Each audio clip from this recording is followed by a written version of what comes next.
This is how I smoke biltong. I'll take you through the preparation of the meat, the smoker, how I hang it, and then we'll do a taste test.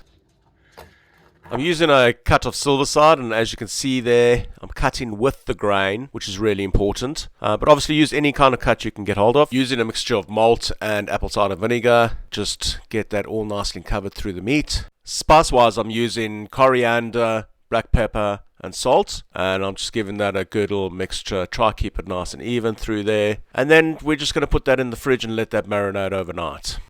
24 hours later, and these looking nicely marinated. You can leave it longer, more flavor. And now I'm just going to add the hooks. I normally just get 4 briquettes going in a chimney, and then I add that to the bottom of my basket with a little piece of wood. You don't want to add too much charcoal, just get too hot in there. I then add the drum diffuser in the bottom to help with the heat, and then you just add your meat on top. I'll just hang it. And then we're constantly just checking. I've got a thermometer in there. I want to try and keep it under 30 if I can. Sometimes it fluctuates, but that's fine. But if it gets close to 40 plus, you've got to do something.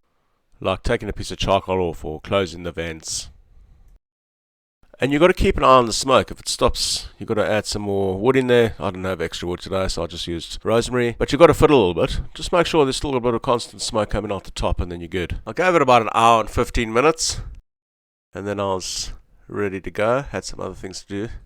So we're just taking all the pieces of meat off now, and we're going to get ready to hang. I'm just hanging it in my normal biltong box that I built a few years ago. You can check that video out. The internal fan and the light broke a while back, and I just never got around to fixing it.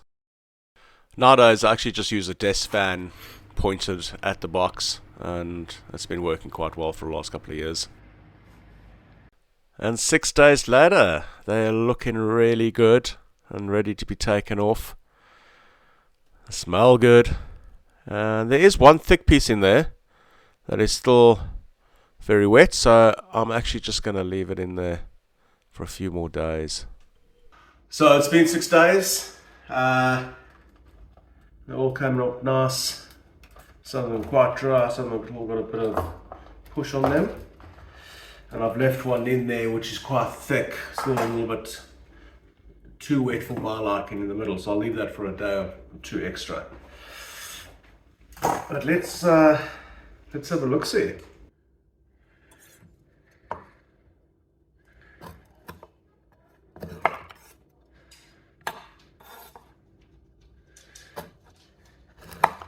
Ooh, look at that.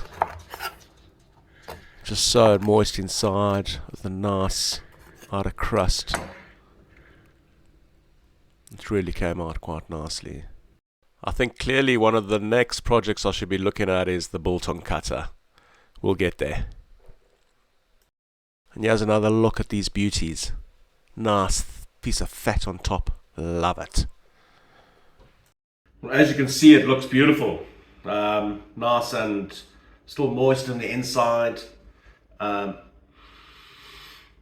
can smell that smoke in there. It's nothing heavy, but it's just there. It changes the whole profile of your biltong.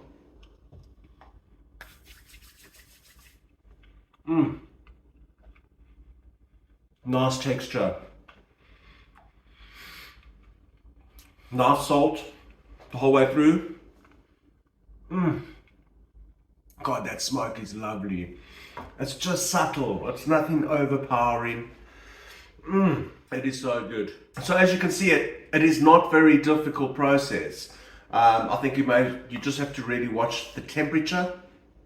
Make sure you keep it below 40. Definitely, if you can, under the 30 mark. I found that works quite well.